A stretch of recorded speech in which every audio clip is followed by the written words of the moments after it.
This is the Transformers Beast Wars Scorponok. This is a vintage figure actually that was first released by Kenner and now has been reissued by Hasbro. This is the reissue. So glad I actually have this figure because when I was collecting the Beast Wars back in the 90s, I could never get Scorponok. It was one of those figures that was just near impossible to find on retail. I don't know why, but I always saw Primal, I always saw Megatron. Yeah, but Scorponok is one of the figures I never saw on retail. Okay, pretty beefy type of figure. Don't know if this was an Ultra class or a Mega class. I think it's an Ultra class. I've forgotten how the classes were back in the day, but it's a pretty solid figure. It feels lighter than it looks. It's pretty solid, but it does feel light. The plastic they use is much lighter than it would appear, okay? If you want a comparison with the current Kingdom Scorponok, this is now the Generations figure. Wow, you can clearly see how far the Scorponok figure has come. This is the toy, but on the show, he really looked more like something like this. It's just a shame that we got him in the deluxe class sized. Would have been great if we got him in Voyager class. He would have been about this big as an Ultra class, so. Okay, now the figure does come with its own gimmicks. The first one you will see is the tail. I love this, it's like spring-loaded. I think Maximal's right there. That's cool. Another gimmick, which actually not quite fond of. I mean, it's pretty cool, but he's got these missiles that launch from his left claw. Okay, so you close up the claw, you plug in the missiles, and what's annoying with this gimmick is the missiles really launch far. I mean, it's a good strong spring, and if you're not careful, these missiles are usually the first ones to get lost, so be careful with that. But I do love that gimmick. It's just, it can be a pain when you shoot the missile and it goes into a black hole in your house or something like that. Okay, the other claw, the right claw, has another gimmick as well. It's a launching gimmick for his spy bees. So I guess this is how you do it. And then it launches this bee. The wings are made up of the top part of the claw. And it's a great gimmick, actually. I just wish it would look like more like a bee instead of this, I don't know, like Godzilla monster, like a Mothra. So yeah, it's pretty cool. I actually do like this kind of gimmick. The head, this is the normal Scorponok head, the robot face, and then if you close this, that becomes the mutant head.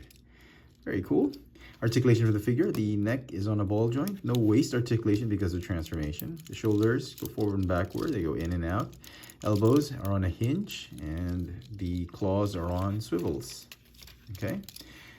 Hips are on ball joints, they go in and out, they go forward and backward. Is there a thigh swivel? There might be, yeah, but I'm not gonna force it.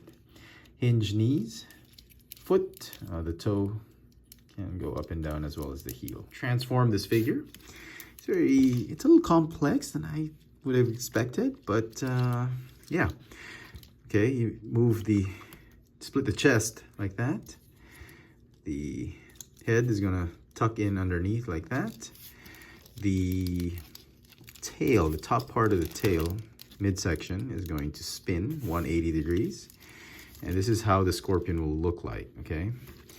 Now the legs, they are going to form the head of the scorpion.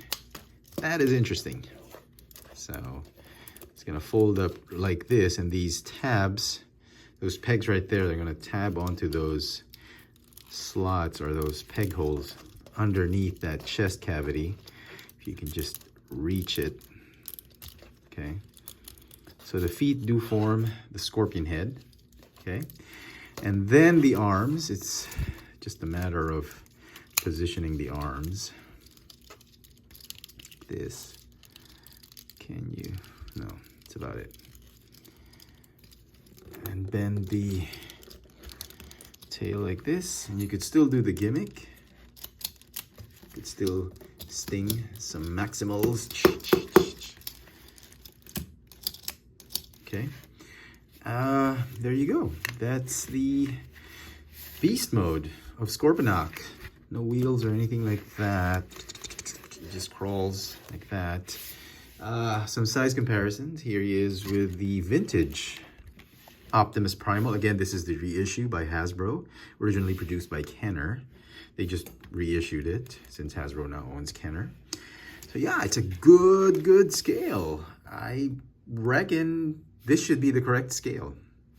And had they made the Kingdom figure much bigger, it would have been really awesome. So some final thoughts on this reissued vintage Beast Wars Scorponok. I think it's a great figure. It's great for fans who have really missed out on this figure and to get it at a more affordable price.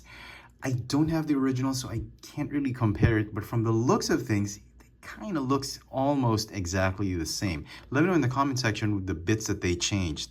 But I'm just happy to have one. He's a lot of fun. He's very bulky. He's beefy. He's a great looking Scorponok figure. This is how a Scorponok figure should look like. The figure is going to get a 9 out of 10 for me. Let me know in the comment section what you think of this vintage reissued Predacon Beast Wars Scorponok by Hasbro, originally done by Kenner. Hit that notification bell so you never miss out on any of my latest video reviews. And if it's your first time here, please subscribe. Thanks for watching.